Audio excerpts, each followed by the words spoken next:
Welcome back to Any Given Monday. Corey Pereira. Corey, what was your day like today? You Monday qualified. Who did you play with? What did the practice round look like?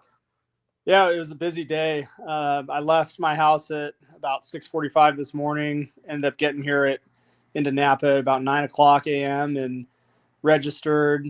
Sort of just got organized and practiced for about an hour, hour and a half, and ended up playing 14 holes. Played the front nine with Tom Johnson and James Hahn, two kind of veteran professionals who I've got a lot of respect for both of them. So it was really nice to tee it with them. Really friendly guys, and I've known Tom for a while now, so it was nice to see his face. And it was a good day, but I'm tired, man. It was a whole 10-hour day. Yeah. Yeah, I mean, a little bit. We'll get into your whole story, but that's it.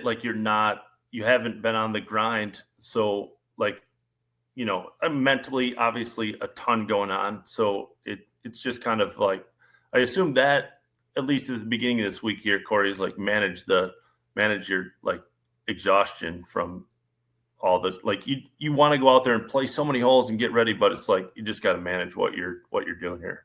Yeah, totally. I mean, it's, this is my fourth tour start now. So, I'm starting to kind of get the hang of things, and less is more in terms of preparation, right? Just understanding how to play the golf course, not necessarily trying to find your golf swing or trying to find your game the week of a tournament, right? It's how do I go attack this golf course with what I got? For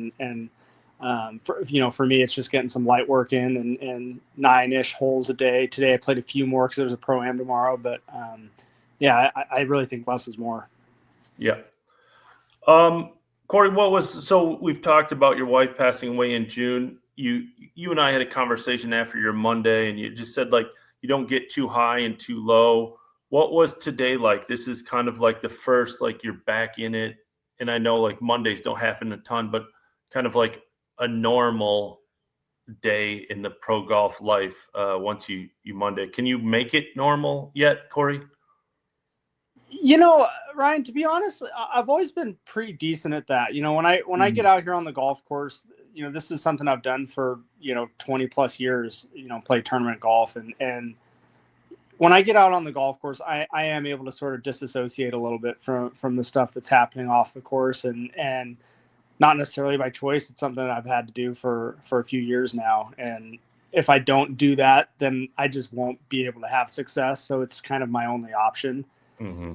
And, today was honestly a really nice day. I saw some people that I really haven't seen in a long time, a bunch of guys, but guys like Rico Hoey that, I haven't seen him pretty much since college, and chatted with him for just a little bit, and just good to see familiar faces in the golf world that I really haven't seen in a long time. And the amount of support that I've received out there is, it's really, really nice.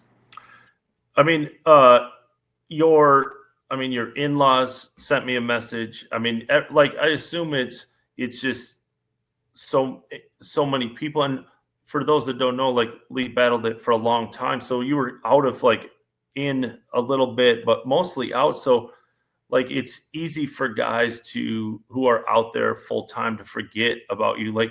Each other when you're playing every day, but when you're not, it's not oh, this guy's gone, that guy's gone. It just kind of becomes and you're wrapped up in your world of taking care of your wife at the time. So it's you don't see guys, right?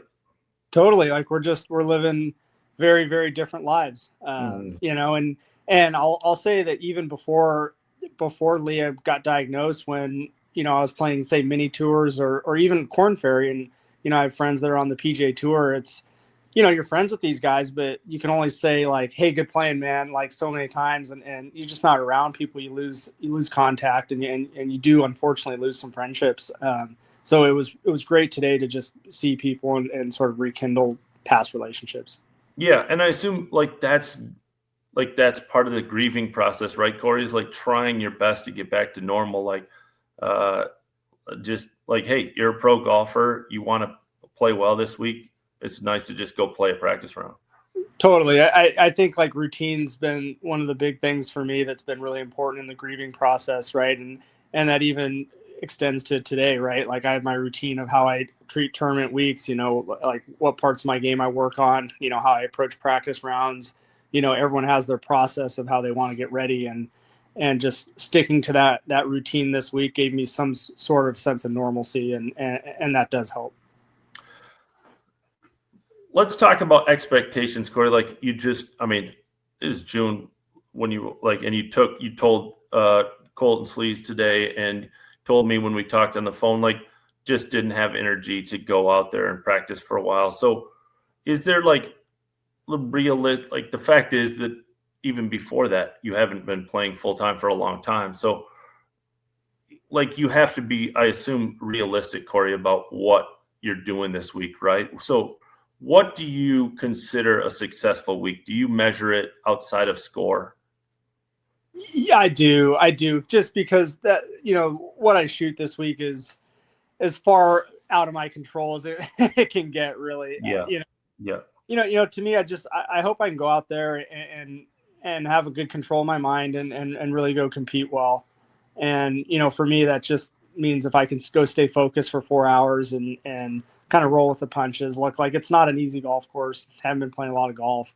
Probably going to hit some bad shots, end up in some not great spots. And just kind of how I respond to those moments and how I compete throughout the week is kind of going to be my measure of whether it's a good week, and trying to put the execution stuff on the back burner. And it's really hard for anyone. It's hard for people that are playing full time to do that. So it's not easy, but that's kind of my goal for the week. And I do have to sort of manage those expectations because I'm a competitive guy like all these guys out here. I want to win. I want to go like shoot 15, 18 under this week and contend, and I'm well aware of what that would do to my career and the jump start that would give me. But, the route to doing that is to stay patient and to try to compete the best I can. It's again, also new, Corey, as yesterday and today kind of like made the desire to play professionally more or less the same. What has this been like?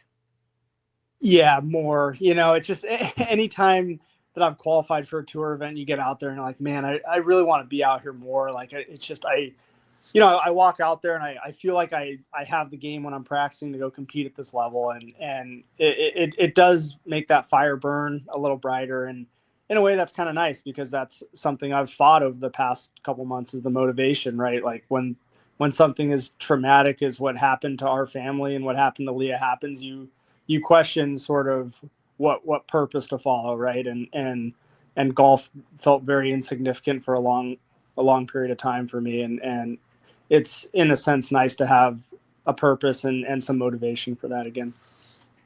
Yeah, and back to normalcy, right, Corey? Like this has been your whole life, and with a obviously understandable break for your wife, and as much as you always have Leah in your mind, and it's a huge part of who you are still, there is some like, man, I was a pro golfer. I can get back to this here.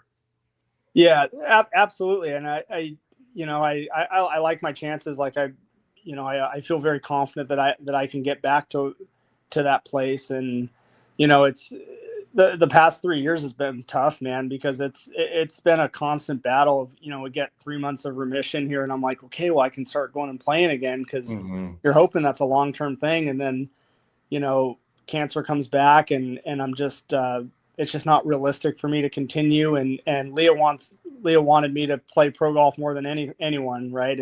And she was, at times felt terrible that she thought she was holding me back, and juggling that was extremely challenging. Yeah. You talked about it Monday, Corey, like you said, because when you go through something so tragic, you don't have many highs and lows, but after the round, you're like, was the first time that you said you picked up the phone and you're like, oh, this is when I always call her, like, right? Like that's it. Every pro does it. Like you one day qualify, you pick up the phone and call your spouse, your girlfriend, your wife. And that, I assume was that the hardest moment that you've had, Corey, since you got through? Yeah, since I've got through that, that was a very difficult moment. And to be honest, Ryan, like today had some tough moments. Leah and I got engaged in Napa in December of this year, of last year, and so this being here brings a lot of emotions, and yeah, man, it's just she's been with me for everything. I mean, she was here in December for the Asher Tour event at Silverado, and that's when I proposed to her, and she's been with me throughout my career, and the first person I call, and um, yeah, that's it's emotional to pick up the phone and be ready to dial a number, and that person's not alive. I mean, it's a pretty crazy thing. Yeah. I mean, how proud of you of yourself, like what you guys have been through, everyone like around you. It like, although you've said you don't get high, like how you take a ton, obviously there's a ton of emotion, but are you like, yeah, I can do this? Are you happy, Corey, with just like the golf? I know there's a million things going on and this is all so fresh, but like, are you able to separate it as much as you can and like take some joy out of this? Yeah, I am, and it's something I have to work on is sort of feeling that joy, because I think when something really tragic happens, you just shut off, and you try to avoid the happy moments and you try to avoid the sad moments, and you just kind of try to exist. And this week I have thought of a couple times, like, man, this is pretty awesome. Like, I had played zero golf and went out and shot 7 under in a Monday qualifying and got through. Like, that's pretty cool. Like, I had zero expectation of that happening. I didn't think, I thought I would have bet against me getting through the pre-qualifier, honestly. Like, I had played zero golf, and so I did think today, like, man, that's pretty cool. Like, you're a good golfer. You got a little confidence. I was like, wow, you're pretty good. Yeah. But let's talk golf for a minute, Corey. Just like, does the fact that you not have any expectations, obviously for unfortunate, terrible reasons, but like you haven't played golf, so you're like kind of free. Like, if any pro golfer could bottle up not having expectations, that's what like gets every pro is. I mean, it's like, whoa, I have to shoot 65 today, and instead you're like, man, I don't have it. Can you take that feeling of no expectations into Thursday, or is that impossible, Corey? Like, on Thursday, you're gonna like the crowd will be there. It's like, I'm here. Right, that's $1 million question, isn't it? Yeah. Like, it's funny in the Monday. I told my caddy it's kind of interesting. Like, I've noticed that the last couple of months I've lost kind of my fear response to things. Just as an example, I almost got in a head-on collision the other day. Some gal was driving on the wrong side of the road, and I turned a corner and she was right there, and I swerved, but I swerved very casually, and it's pretty crazy how much I've lost a fear response. And even in the Monday, I was coming down the stretch like, okay, like this is, I felt absolutely nothing until the last hole, and then I felt a little nervous on the last hole. Like, I kind of want to get through, Yeah. So, I just think golf is what's going to bring expectation no matter what. I mean, it is the heart of expectations, right? Like going out in a PGA Tour event, people rooting for you, what I could do for my career this week. So there's going to be expectations. I'm kind of curious myself to see how much of that there is.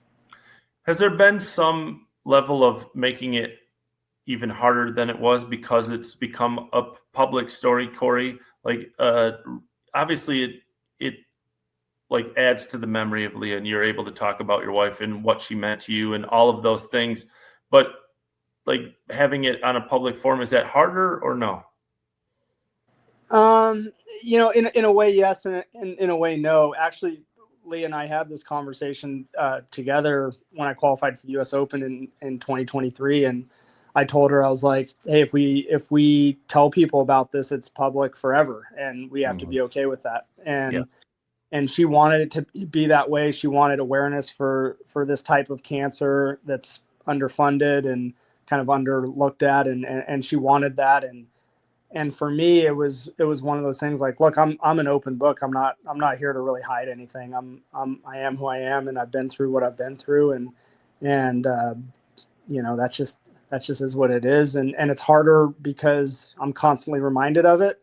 Yeah. But it's easier because there's, an army out there of people that have been gracious and have supported me and our family through this.